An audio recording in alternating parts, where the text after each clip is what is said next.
Hello, everyone, and welcome back to the Geek Studios. I'm your host, Joel. Today is Wednesday, May 20th, 2026. Thank you all for joining us today for this week's mini charge episode. And this episode might actually be longer than normal because we have a spicy topic in store for you.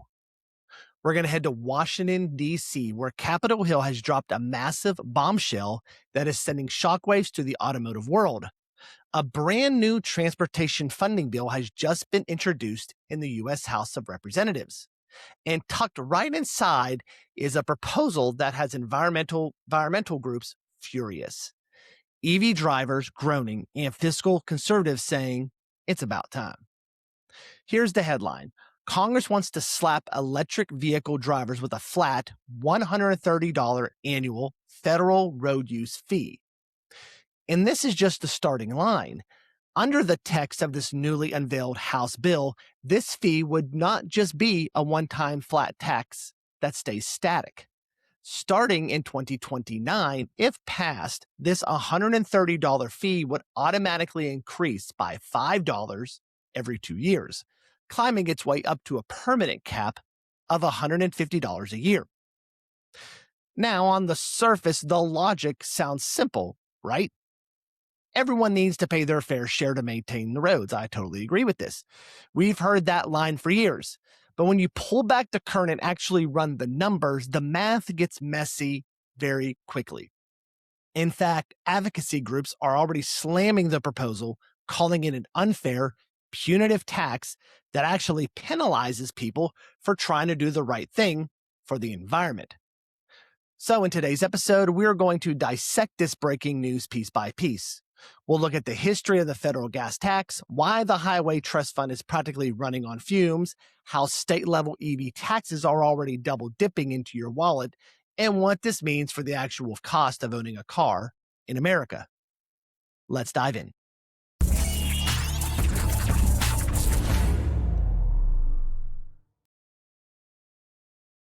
So to understand why Congress is suddenly eyeing your electric car's registration or tax filing, we have to talk about how America actually pays for its infrastructure.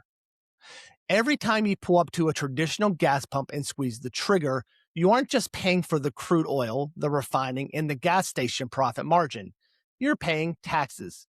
Specifically, you are paying the federal gas tax, which is currently sitting at 18.3 cents per gallon for regular gas and 24.4 cents a gallon for diesel.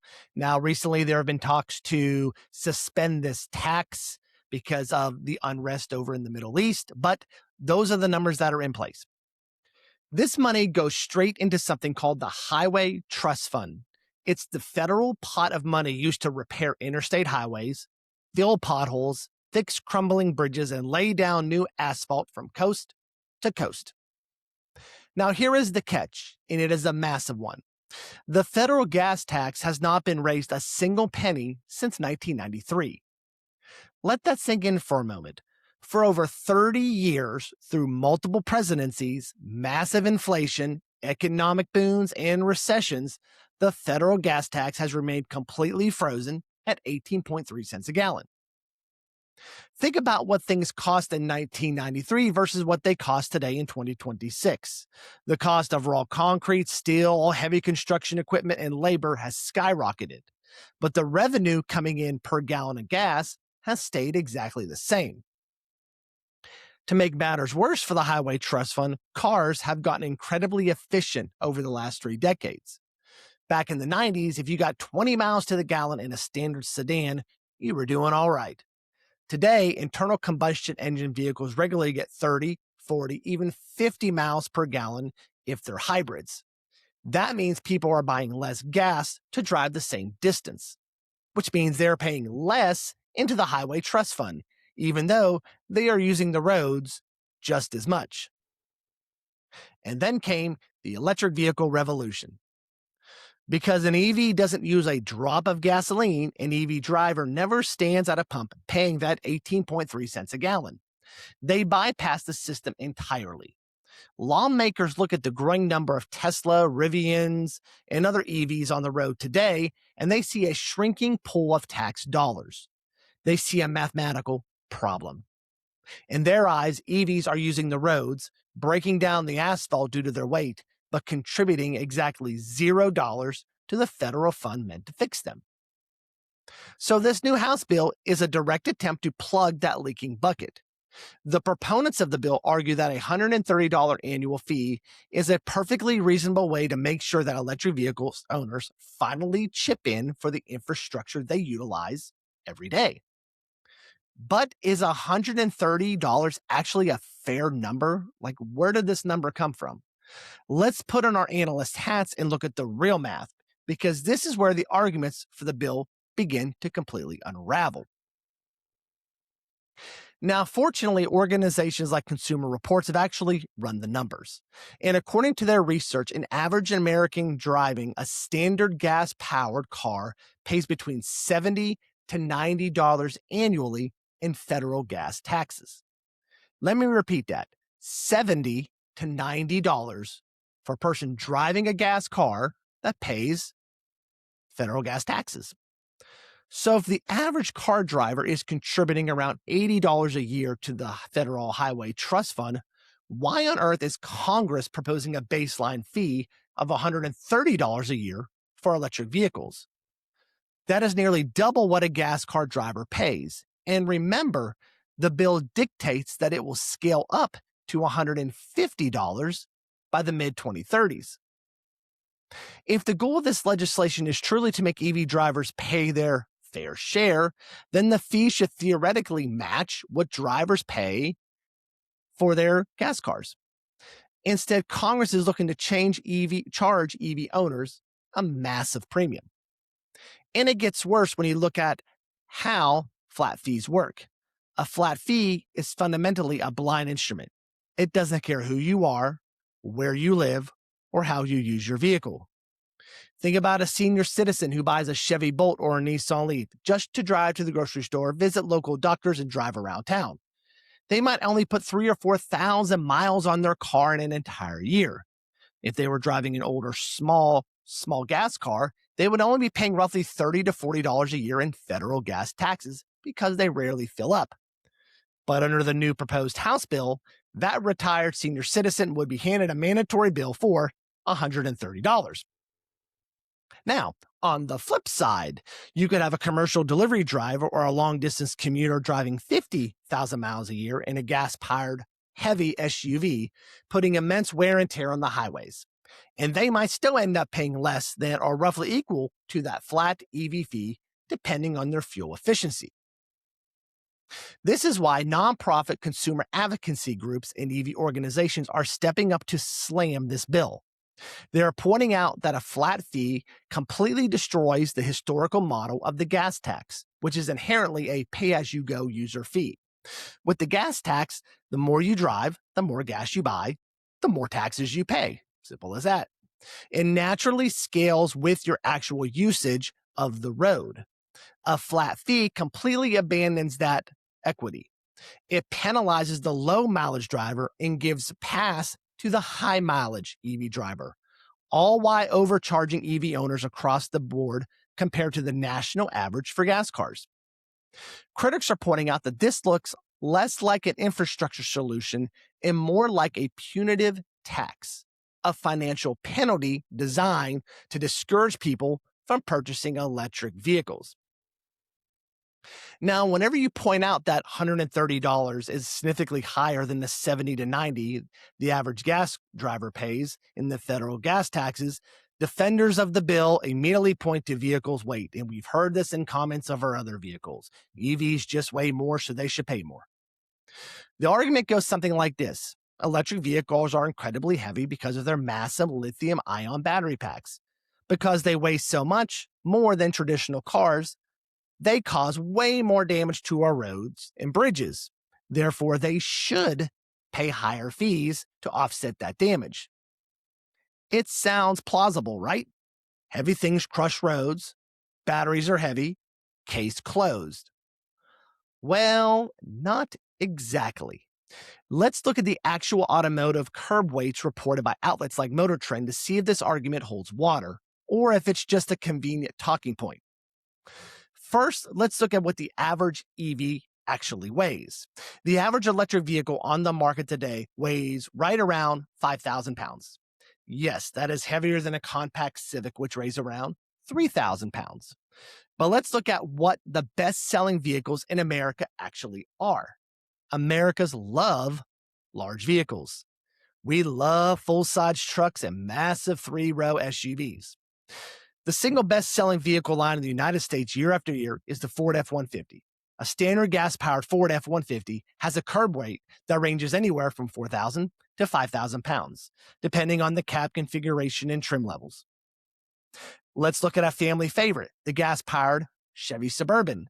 A standard gas Suburban weighs between 5,600 pounds and 6,000 pounds. Now let's compare that to a couple of popular family EVs. A Kia EV9, a large 3-row electric SUV, weighs about 5,000 to 5,900 pounds, depending on the battery configuration.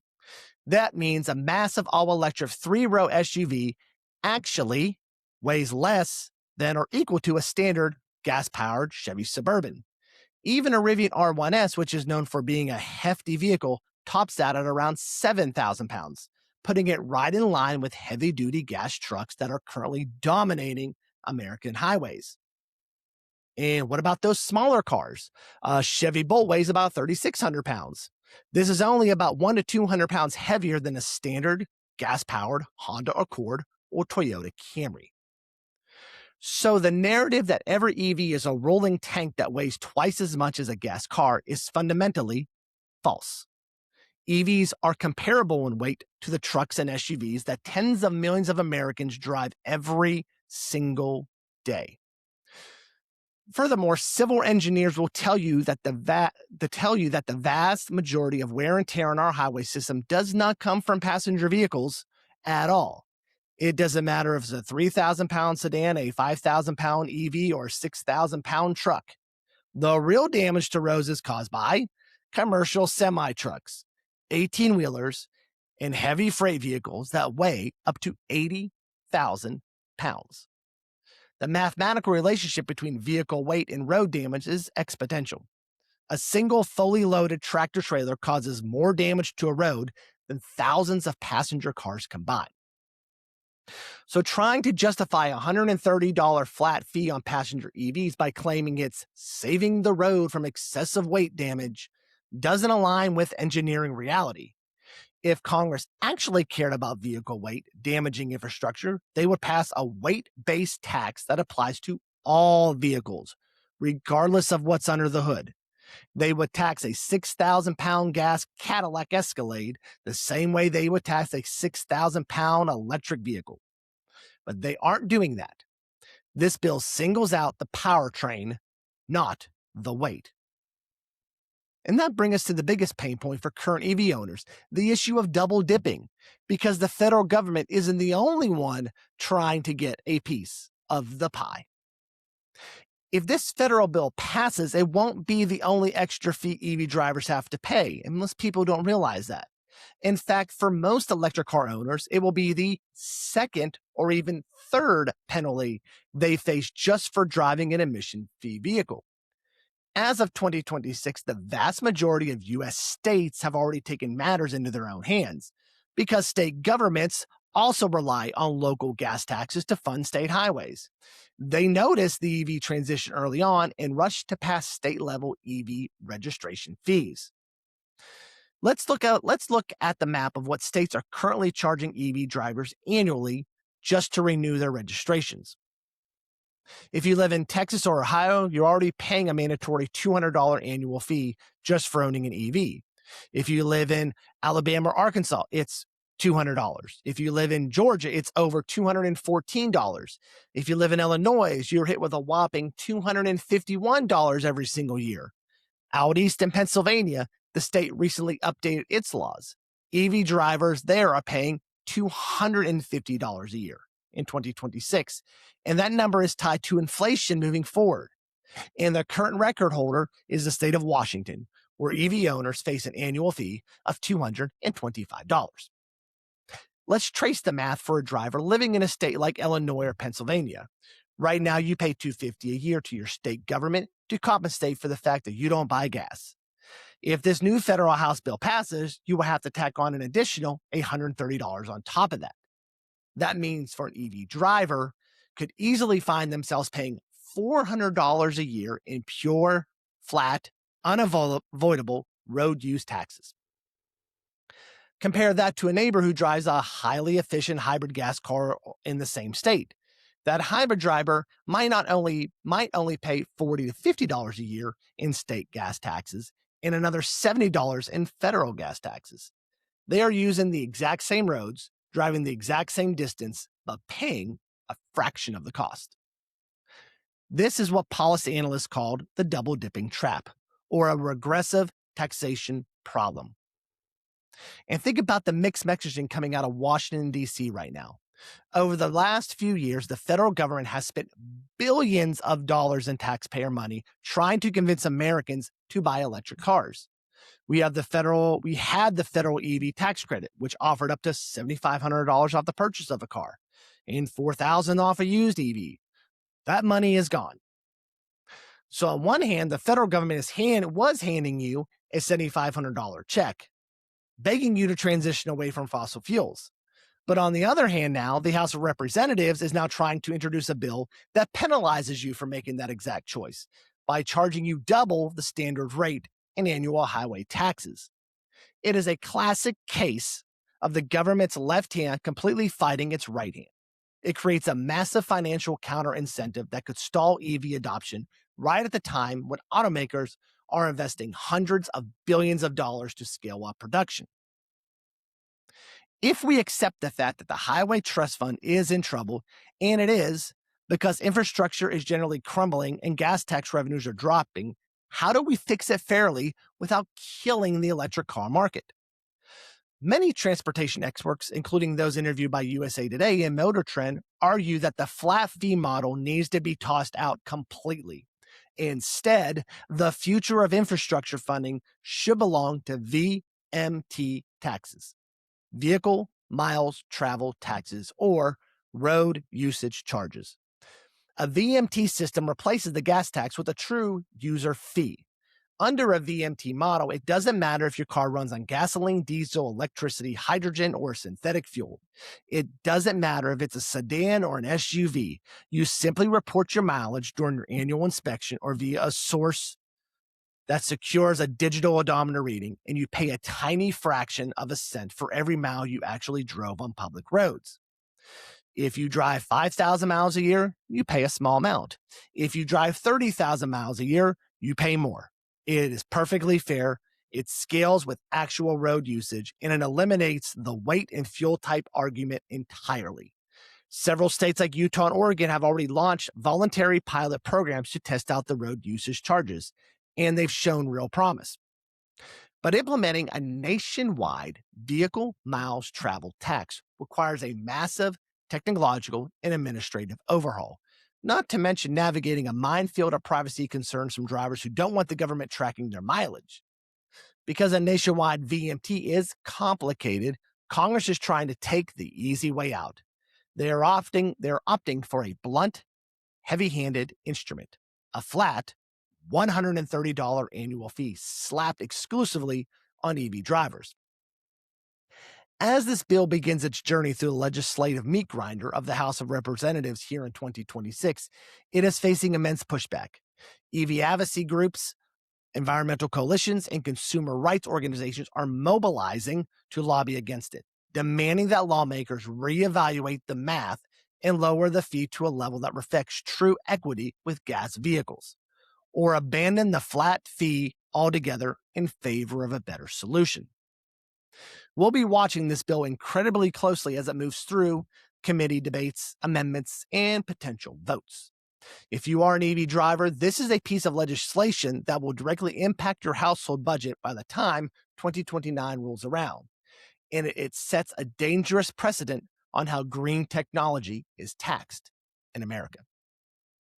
All right, that is your mini charge episode for today, if we can call it a mini charge episode, because that was a lot. Before you leave, don't forget to hit the subscribe button and tap that notification icon so you are alerted when new content drops. Also, give our video a hype. If you're listening on Spotify, Apple Podcasts, or wherever you get your audio podcast, hit that follow button and leave us a comment. It really helps the show grow. Thanks for watching, and until next time, stay charged and stay geeky. So long, everyone.